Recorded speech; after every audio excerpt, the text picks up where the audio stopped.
dëkk bi di Sénégal ginnaaw rek ba nga ko yónnee li nga xam ne que moo di justement sa convocation donc nag Madiambal d'après exactement ses propos nee na je voulais éviter d'être pris de court maanaam donc dafa bëgg ñu daal di koy jàpp si teelaay bi exactement ki nga xam ne que moo di Madiambal Diagne dans un communiqué bi nga xam ni itam le témoin le quotidien yéen kaay moo ko daal di génnee le journaliste Madiambal Diagne est revenu sur les circonstances de son départ au Sénégal dans la nuit du 23 au 24 septembre 2025. Selon lui, en tout cas, les autorités auraient tenté d'empêcher son voyage vers la France avant qu'il ne réussisse finalement à quitter le pays. Madame, li nga xam ne moo di autorité donc bañ mu daal di génn li nga xam ne moo di réew mi laata muy réussir pour daal di dem moom ki nga xam ne moo di Madiambal ba tey may wax que ni j'avais prévu de voyager à destination de la France pour le vol de la compagnie nationale Air Sénégal, explique-t-il, précisant avoir accompli toutes les formalités de police à l'aéroport Blaise Diagne, mais alors qu'il s'apprêtait à embarquer un contrôle supplémentaire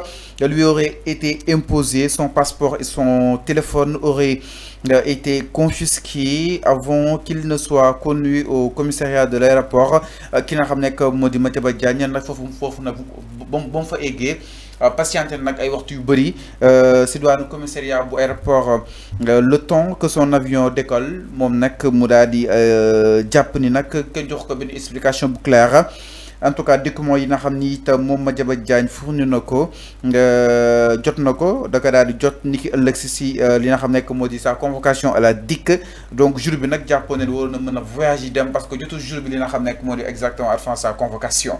Alors Madiambal Diagne wax na enfin pourtant débat bi ñu ko doon posé fii ñu ne est-ce que jot na convocation ci jour bi moom nee na ci lendemain gi la jot convocation à la DIC mais si jour bi mataloon na toutes ces formalités pour daal di war a mën a embarquer ginnaaw bu nga ko yóbbee commissariat bu aéroport après waxuñu ko lu leer sans explication et que son vol bi mu waroon jël mi ngi doon embarquer ñeneen exactement enfin naka la daal di jàngatee ces explications de Madiambal Diagne ñi nga xam ni itam joxe na ko nee na je voulais éviter d'être pris de court jëm moo tax mu daal di génn li nga xam ne que mu di réew mi. oui xam nga Fallou bi may taxaw di la ne Madiambal Diagne yëg na tout.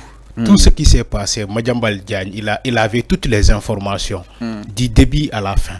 wax naa ko fii Madiambal Diagne moo la gën a xam ni que y a d'abord un rapport de scientifique qui l'a épinglé. loolu yëgoon na information boobu. beneen bu si topp Madiambal Diagne yëgu na ni que du yàgg dara. dañ koy yónnee convocation. xam nga Madiambal Diagne moo gën a xam ñëpp. donc il était au courant. il était au courant. xam nga boo gisee mu précipité voyage bi léegi yow boo demee. commissariat bu aéroport ñu ne la amoo droit à voyager ñu téye sa carte d'identité téye sa passeport nga patienter pendant un moment Madiambal Diagne qui parle pendant un moment lan moo la empêché guddi googu nga ñibbi sa kër en attendant de régler cette affaire là balaa nga ñibbi mais il a voulu voyager coûte que coûte le même jour pourquoi Fallou il faut se poser les questions pourquoi Madiambal Diagne malgré l'opposition malgré l'interdiction de voyage, il a tout manigancé pour quitter le territoire national. Donc c'est des manigances, il l'a dit. xam nga explication bi amul solo. a beau expliquer du am sens. mooy Macky Sall lu muy wax ni que non sens. moom Madiambal Diagne mu ngi expliquer Sénégalais pourquoi il a quitté le territoire national. mais loolu a beau dire ce qu'il veut dire lépp lu muy wax du am sens. parce que déjà acte bi am na.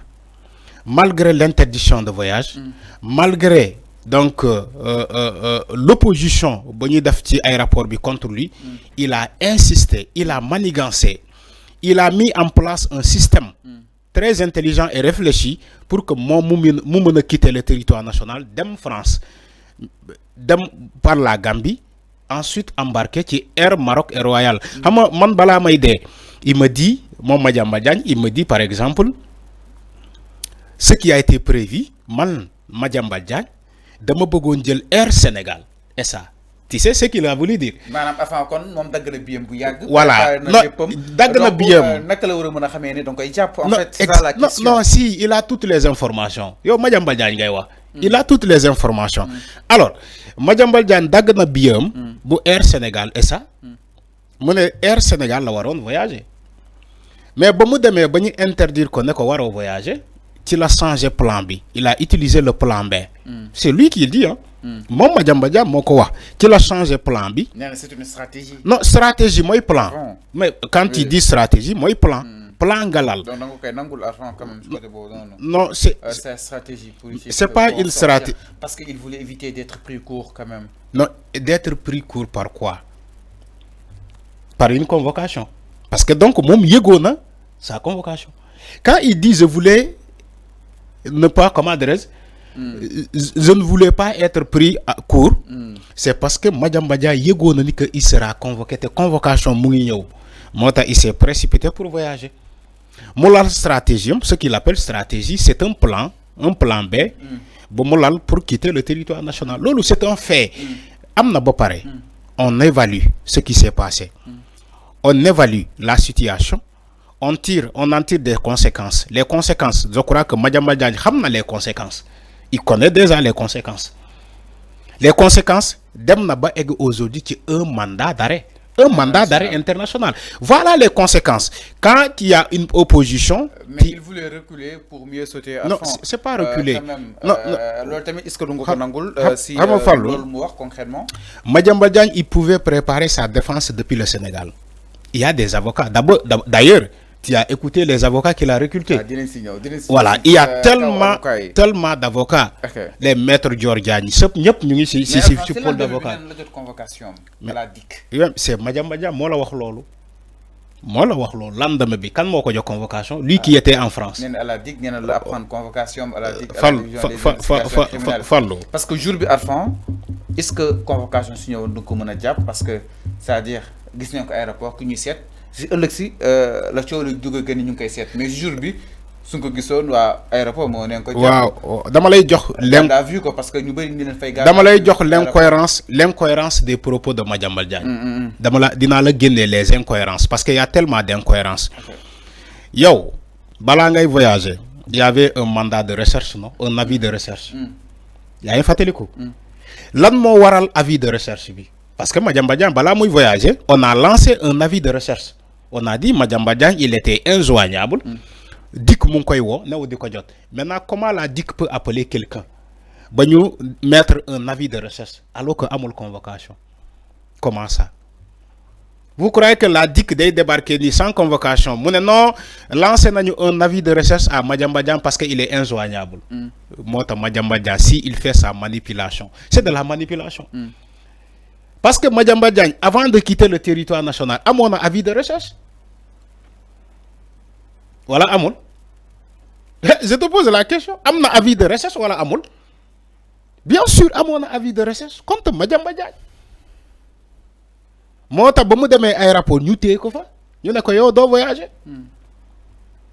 Après il veut nous dire que oui le lendemain laa yégee ni que man dañ ma convoqué. Le lendemain de son voyage à Paris la yégee ci la DIC ni que dañ ko convoqué. Fallo loolu ay wax kasaw la. Loolu waxul loolu amul. C'est un Madiambadja qui manipule à longueur de journée. On ne peut pas lancer un avis de recherche à quelqu'un alors que police convoqué wu ko wala soxlawu ko. Ku ñu soxla ci ay lien police wala justice moom la ñuy seet partout ñu ne gisuñu ko ba ñu lancer ko un avis de recherche. Mais quand Madiambadja est recherché au Sénégal mu feeñee Paris après il veut nous faire croire ni que moom le lendemain de son voyage la yégee ni que DIC convoqué na ko. C'est pas sérieux. Alors moom jàpp na ni mu ngi estimé que ni qu'il s'agissait d'un stratagème. Non, un plan. Exactement, oui. Visant à l'empêcher de voyager et redoutant une arrestation imminente. Le journaliste affirme avoir pris ses dispositions pour quitter Dakar rapidement. Je voulais éviter d'être pris de court car j'avais besoin de préparer ma défense face à un complot bien ourdi. Madame complot jëm si moom Madiambadja assure avoir finalement réussi à rejoindre exactement la France malgré les obstacles rencontrés. Donc nag Madiambadja loolu la daal di daj laata muy daal di utali réew boobu di foofu si li nga xam ne que moo di France. Jàpp na ni nag da doon préparer li nga xam ne que moo di défense am par rapport ak li nga xam ni itam jàppee na ko comme benn complot boo xam ne itam donc daal di ourdir jëm si moom ñeex daal di koy faagagal jëm si élection yi nga xam ni itam wala kon jëm si position parce que quoi qu'on puisse dire moom jàpp na ni il est menacé de par sa position mais aussi lépp li nga xam ni itam mu koy daal dafa ni allant dans ce sens. Donc nag mi ngi noonu Madiambadja qui a enfin brisé exactement les silences ñëwaat na si li nga xam ne que moo di wàllu wi. Alors parlons justement de sa défense li itam du côté de la régie exactement ñu daal di ñëw si li nga xam ne